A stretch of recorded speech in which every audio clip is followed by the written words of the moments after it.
Did you say I'm early? Well, that's a good thing, right? 2 minutes early.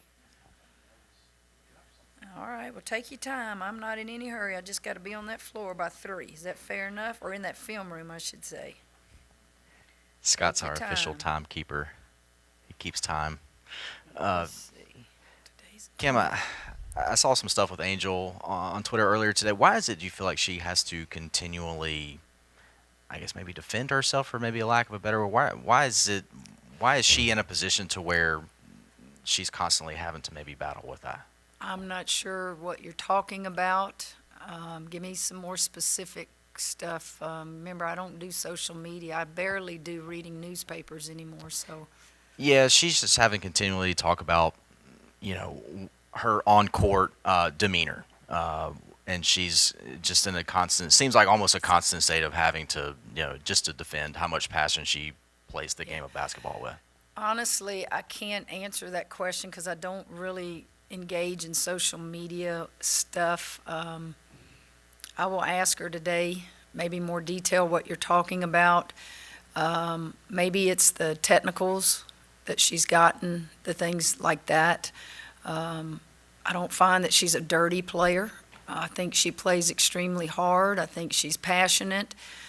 She likes to talk out there, but that's what ballers do. They talk, I guess trash is what you say, but, social media, I mean, do I need to say any more?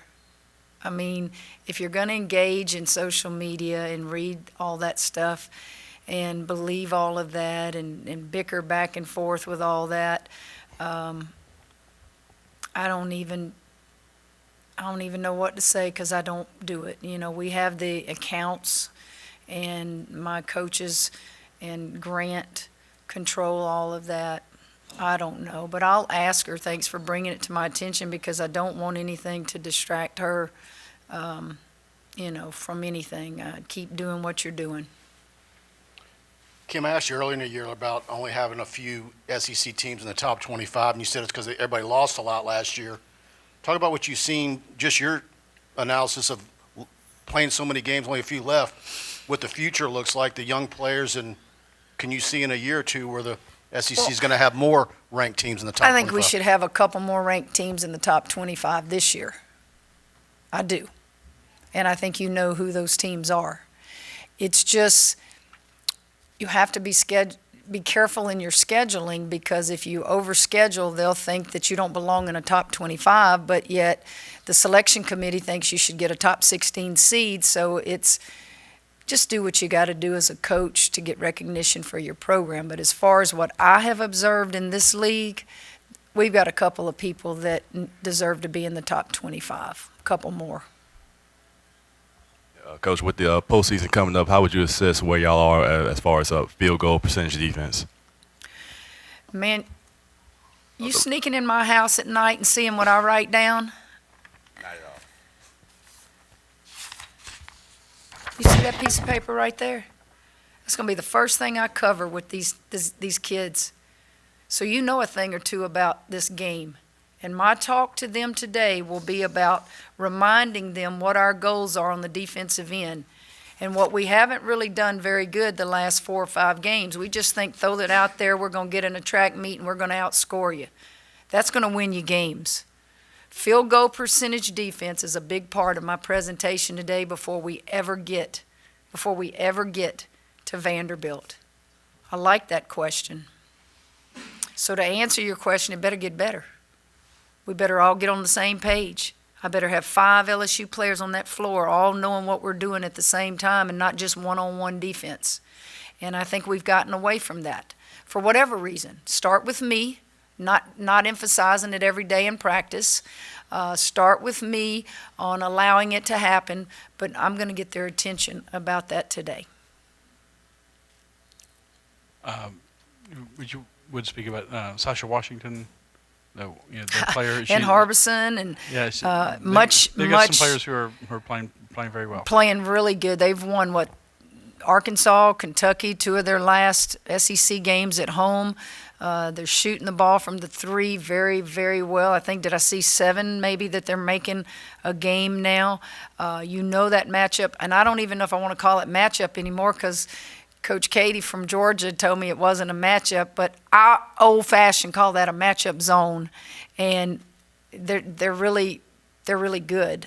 Vanderbilt's really good at that. I think if they do their 2-2-1 3/4 court, trying to slow you down, trap you some at half court, back to their zone, I think it can create problems. They're playing at home, and they're playing good. They're playing very confident right now.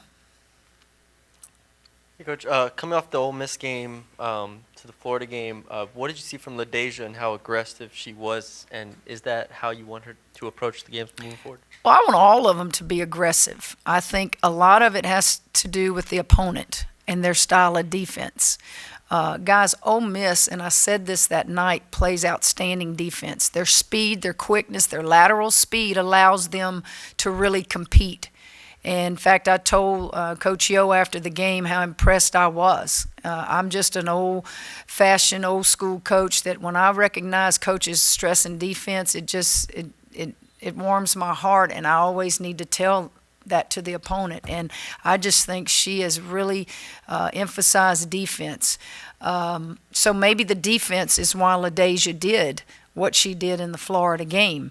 Maybe why Jasmine did what she did in the Florida game. It may be because I had 2 starters sitting on the bench in the first quarter. Whatever it is, we need them to continue to give us points, rebounds, play defense on the other end of the floor, get back to field goal percentage defense, get back to dominating the boards. And you got 2 games left. If you can win these 2 games, you can finish second in this league. The only way anything would change is if you lose both or one, or if South Carolina, loses to Tennessee or something like that. But just control what we can control. And Vanderbilt, playing there, I've never coached there. I know it's an odd situation where you're coaching from the end zone, but I think they let you go on the sideline now. That's going to be very different for me, but we've got to figure it out and go try to win another road game, and then come back and play a very, very energized Mississippi State team that's on the bubble. They're playing good. Their guards are really good off the dribble. Carter's really doing well. They're excited with their new coach, and I've watched a couple of their games of late, and you know who they've beaten. So 2 tough games again, and they're not ranked. So I don't know that any of us really understand or value what a ranking is. Ranking is a recognition for a program and nothing more. But if you were to ask me, I just think if you're looking late and you watch across the country, our league is holding its own. Can you talk about recruiting this time of year? It's state championships are next week. And how much film do you watch? Is there like a time set aside almost every day where you watch film of high school classes? Or No, is there a time of year where there's more of it? Don't do any of that. We do most of our watching with our eyes in the summer. We know in the summer we're in gyms, daylight till dark for periods of time. We're scattered all over. By the end of summer, you know who you want. We need to look at this one. We don't need to eliminate this one. Hey, we need to go see that. That's kind of what you do all summer. What you do during our season is you go watch them play. You're watching them play. You're not necessarily watching them play to evaluate if you want them or not. You usually know that you want them. You're there to let them know, we're here. And it's hard because while our state championship in Louisiana is just up the road, I'd like to be there every night. But then we got to go and head to South Carolina for the conference tournament. So until the schedule comes out, till we see who's going to be in it, we'll just have to sit down and make that decision. You try to send an assistant? I try to go. I went last year, and I don't even think I'm trying to think if I watched anybody that we're actually recruiting, or just make sure that somebody from LSU had a presence there in support of our high schools and high school association. But yes, when we leave to go to South Carolina, depending on what the schedule is, we'll make a decision on who stays behind, if we can watch a team play, or if we leave multiple coaches behind. And I got to count the days, how many days we've used. There's just a lot, that you have to think about. Go to Michael Caldwell and ask a couple of questions while I have the mic. Did you see the end of the South Carolina Ole Miss game in regulation? Did As you have a much chance to as see it? I could see through a blurred computer up in the air, ever how many thousand feet we were traveling back from 'Cause Florida. They're one possession away from you guys And- having a chance to tie for the regular season Yeah. championship. Ole Miss is good. It makes our win look a little bit better, doesn't it? I told you after that game, give credit to Ole Miss. They're really good. I did not see, but about the last, maybe 40 seconds, maybe minute of the game. But I'm looking at it blurry. I'm trying to think, okay, did they set a screen right there? Who's got, and I'm screaming, get Baker the ball. I'm coaching Ole Miss's team because I figured Baker would have the ball. But yeah, that's all you can ask as a coach, is to give yourself an opportunity to upset or beat somebody you're not supposed to beat. And they gave themselves that opportunity. And then on the other hand, you got to give South Carolina credit because they're still the only undefeated team in the country. My other question was going back a little bit to what Corey said, the technical that Angel got Sunday and the technical that I think Rickards got. They seem similar. Are I women's wish players, I are women's wish I players- wish none of us would get technicals. Well, I understand. Okay, but Angel said, "Yeah, I deserved it." She Okay. just ran over there and she told me what she said, and she said I deserved it. I don't know what the opponent's kid did. I have no idea. My question is, do you think women are held to the same standard as men in terms of a little, like you said, a little trash talk, a little barking at the opponent? Are they held to a little higher standard? That it seems like maybe that. To me, it seems like maybe that wouldn't be a technical in a men's game. I don't want to just make a blanket statement because I haven't been on the bench during a men's game. I'm watching a men's game like y'all are from afar. I will say this. I've always said the men's officials have a better feel for the game, for whatever reason, than the men's officials. Now, is that because than the women's officials? Is that because on the women's side, your supervisor is grading you? Is your shirt tucked in? Are you in shape? Do you look like you're sweating too much? Is your belly too big? I don't know how the criteria goes into play on what it is the women's supervisors or whoever grades the women's officials versus the men's. I have watched enough basketball that I feel like I've seen heat of the moment, just out of the box, could have called a technical immediately because they were out of the box, but I've watched officials on the men's side control that situation and nobody got a technical, and that's what I'm talking about. Just get a feel for the game. And yet I've watched coaches that get a technical immediately on the women's side because they stepped out of a box. Now, I'm going to use this as an example and tell you because it involves me. I was trying so hard last year at the conference tournament to get tossed. Y'all remember that? Coaches do these things sometimes to send a message to their players. We're leaving there. We're getting ready to go to the playoffs. You remember the game I lost the previous year to UConn where my kid got raked? And I said, we got to get these calls down pat. And all that's going through my mind. So the game's over. I'm trying to get tossed. And I don't. And I've told this to the officials that call that game. Understand what I'm doing. I know you respect me and you really don't want to toss me, but I deserve to be tossed. The next game, my dear friend Christy Curry gets tossed immediately. Well, that was because they didn't do, in my opinion, what they should have done to me. Now, this is just my honest opinion.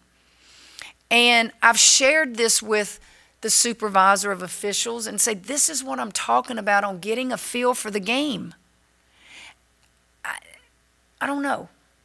It's hard. Nobody wants to be an official. It's probably like being a police officer now, you know, and I have such respect for them. But please understand that I'm not complaining about officials. Don't send me a reprimand. I'm trying to answer your question in a way where I do think what may be important to one set of supervisors may be different between the men and women. But I think you should ask that question to maybe people who are supervisors and officials. I don't know, but it's been fun to grow up and watch how certain officials handle coaches, and then watch how some of them handle coaches that, you know, have been given instructions, you know, that maybe they're just not comfortable enough or older enough to be able to handle certain coaches that have been doing it a long time.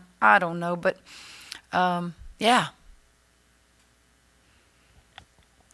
Kim, you're very engaged with your assistants and players during games. With the setup at Vanderbilt, I mean, will you stay in front I of don't them know. near the baseline? I have or- no idea because I'm very engaged. I keep one of them there with everything I want to run, and I'll tell her, look at this, make sure we're doing, and then I'll say something to Bob about matchups. So you're right. I'm constantly talking to them because each of them has a different responsibility.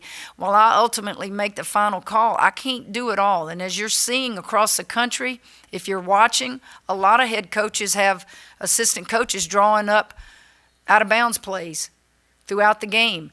And then you're watching them draw up plays at the end of the game. And I haven't gotten that brave yet to let go and allow my coaches to do that. Now, I listen to their instructions, but I'm still the one in charge. That's going to be new for me. I have no idea. When we practice there tomorrow, I'll figure it out and try to make it work. And everybody else has to do the same thing. So, yeah, that's going to be different. Yeah. It's going to be different sitting there on the baseline watching, kind of like probably y'all have to do a lot, right? We give y'all the cheap seats, right? And y'all got to go do that, you know. But I keep fighting for y'all to get better seats. I promise you. I'm going to fight for you, all right? If you really want to get tossed, isn't there some surefire magic words that you can use? Well, I did use them. I'll be honest, I used them. And my mother was sitting in the front row, and I just said, Mom, I'm so sorry. Yeah, I should have been tossed. I told him what I was trying to do. You got to toss me there. But I also, if you'll remember, didn't want the player for the other team to think that was frustration at her. I winked at her because she was just like staring at me. And I don't ever want another player to think those are moments that you're going after them. It was just the time. It felt right. And, yeah. I haven't been tossed much. I don't even know. I don't even think I've gotten teed up this year. I know my very first toss was in Lubbock, Texas, and I didn't mean to get tossed. You know, some coaches say they don't mean to get tossed. I didn't. I think the official thought I was giving a gesture, and I was basically just saying she got fouled on the arm. And, yeah, and then I can't remember the others. Not many. Is there a difference between the Big 12 and the SEC? Well, you pretty much have them cross over to all the conferences. I think officials call more in some conference, probably based upon where they live. I don't know, probably based on money. I don't know. I should know all that, but I just don't spend a lot of time. But you do see officials when you've been doing it as long as I have that you're very comfortable with. And when I say comfortable, maybe I should say very familiar with. And you're going to see a lot of young, new officials. You know, the officials are going to retire like coaches, so you've got to bring in new ones to fill their spots and give them experience. Got time for a couple more questions. Remember to hit on the seniors. I wasn't going to ask about teams, but Flage, asking about a freshman, Flage, that second half she had, how big was that for her and just moving forward into her first, obviously, postseason? Florida game was a confidence builder for her. It's a confidence builder for Jasmine. You saw her hit some threes. You saw Flage kind of get that pep back in her step. She got the 2 fouls. Alexis Morris got the 2 fouls, and they both sitting over there by me. So to come back and respond the way she did, I've grown to expect it now. And I would be disappointed if she didn't respond and just play physical and play tough and do some good things out there. And I thought she did at Florida. I guess per Grant's request, if you could just touch a little bit on the seniors. Seniors. Coming up the Mississippi State game, let's start with Emily. When I look at that young lady, I think, man, Kramer, you need to marry a young lady like that. She is as Christian and fine a human being as you will ever coach. And that's not by accident. That's how she was raised. She's a team player. She is positive. She's just one that you want in your program. And when she goes in the game, she doesn't hurt you. She's not a liability. She'll go in and get a bucket for you. She'll go in and get a rebound or a steal. Everybody loves Emily Ward. And she is going to, if she's not already admitted into a master's program here, and I'm sure if her mom hasn't talked her into trying to be a coach, I won't be able to talk her into it. But boy, she would be such an asset in the coaching business. Jasmine Carson knew she could shoot the 3 ball. Challenged her all year to get better and stronger on the defensive end. Just be mean and tough. And I think Jasmine, without question, will tell you this has been her best year of college basketball. And we're certainly grateful she chose to play for us. She was so close to breaking records in the Florida game the other day, and I had no idea all that stuff with the number of threes she had. I just knew one she took. I thought, oh, Lord, that's NBA range and more. Jasmine is already graduated from college, so she chose to come here to try to help us revive this program. And she's played such a role because she takes a lot of pressure off the post players when you can, spot up and shoot those perimeter shots. LaDasia Williams, the one thing I spoke to LaDasia about is you can't come here and be hurt all year. Every time I looked at Missouri, you seemed to be hurt. You weren't in the lineup. You weren't even with the team. Whatever the reason is, you have to come here and you have to play. And knock on wood, she's played. She's a quiet, mature, very mature. You never, ever hear much out of her. She sometimes, honestly, gets lost with y'all. Maybe take for granted the value of her getting 10 rebounds because Angel Reese may have a double-double already. She quietly does her job on the floor. You saw her in the Florida game hit a bucket at the high post. She's very capable of doing that. Her turning, and basically it's somewhat of a hook shot, is pretty automatic in her world. She told me a lot about herself when she came here knowing the weapons we had, and she was confident enough to go, I can help you. I will do my thing, and I will help you, Coach. Old Morris, Lordy mercy. She and I go back to the 7th grade, and I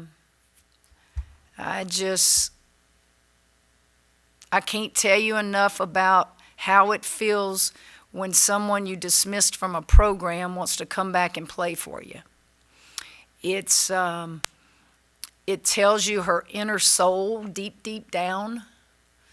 It tells you, as a coach, always do what you think is right.